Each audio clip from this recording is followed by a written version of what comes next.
July August অভ্যুত্থানে হাসিনা সরকারের পতন ঘটলেও দেশের 1/4-এরও বেশি সরকারি বিশ্ববিদ্যালয় রয়ে গেছে শেখ পরিবারের নামে।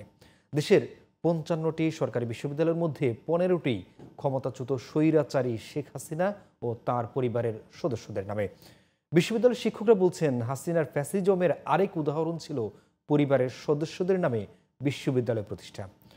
অন্যদিকে শিক্ষার্থীদের দাবি, এসব বিশ্ববিদ্যালয়ের নাম দ্রুতই পরিবর্তন করা হোক। বিস্তারিত মাহি হাসানের রিপোর্টে। ছাত্র জনতার গণ অভ্যুত্থানের মুখে 5ই আগস্ট দেশ ছেড়ে পালিয়ে যান স্বৈরাচারী শেখ হাসিনা। জুলাই আগস্টের ছাত্র জনতার এই অভ্যুত্থানের শুরুটা হয়েছিল বিশ্ববিদ্যালয়ে পড়ুয়া শিক্ষার্থীদের হাত ধরে। পুলিশের গুলির সামনে বুক পেতে দিয়ে অকাতরে প্রাণ দিয়েছেন আবু সাঈদ আর মুগ্ধরা।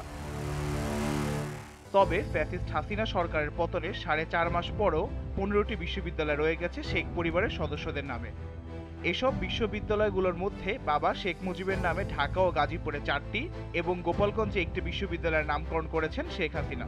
এছাড়া নারায়ণগঞ্জ, পিরোজপুর, কিশোরগঞ্জ, নওগাঁ, লালমনিরহাট এবং মেহেরপুরে আরও 6 বিশ্ববিদ্যালয় করা হয়েছে শেখ মুজিবের নামে। আর মা বেগম ফজিলাতুন্নেসার নামে জামালপুর ও সিলেটে প্রতিষ্ঠা করেন আরও 2টি বিশ্ববিদ্যালয়। এছাড়া নিজ নামে খুলনায় মেডিকেল এবং নেত্রকোনায় বিশ্ববিদ্যালয় করে স্বৈরাচারী শেখ হাসিনা। প্রত্যেকটা জায়গায় জায়গায় তারা হচ্ছে তাদের প্রতিষ্ঠানে তাদের পরিবারের বিভিন্ন সদস্যদের নামে বিভিন্ন প্রতিষ্ঠানগুলো করেছে। তারা হচ্ছে পুরো এমনভাবে দেখানোর চেষ্টা করে যে আসলে বাংলাদেশ মানেই শেখ পরিবার। শিক্ষা প্রতিষ্ঠানগুলো বা যে কোনো ইনস্টিটিউটের নাম হওয়া উচিত এমন কোনো নাম যেটা নিউট্রাল, যেটার সাথে আসলে পলিটিক্যাল অ্যাফিলিয়েশন থাকে না। ঢাকা বিশ্ববিদ্যালয়ের কলা অনুষদের ডিনের মতে, শিক্ষা কিংবা গবেষণার মানের দিকে নজর না দিয়ে বরং নিজ পরিবারের সদস্যদের নামে বিশ্ববিদ্যালয় করার প্রতি মনোযোগী ছিল পতিত হাসিনা সরকার।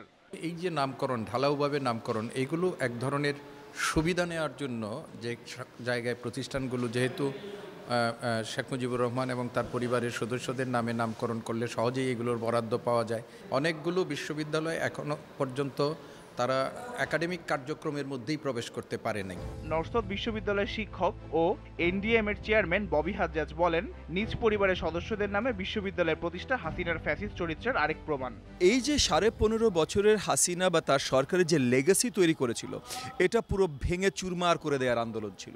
এরপর ওই লেগাসিওয়ালার নামগুলো থাকা কোনোভাবেই ন্যায্য বা উচিত বলে আমরা কেউ মনে করি না।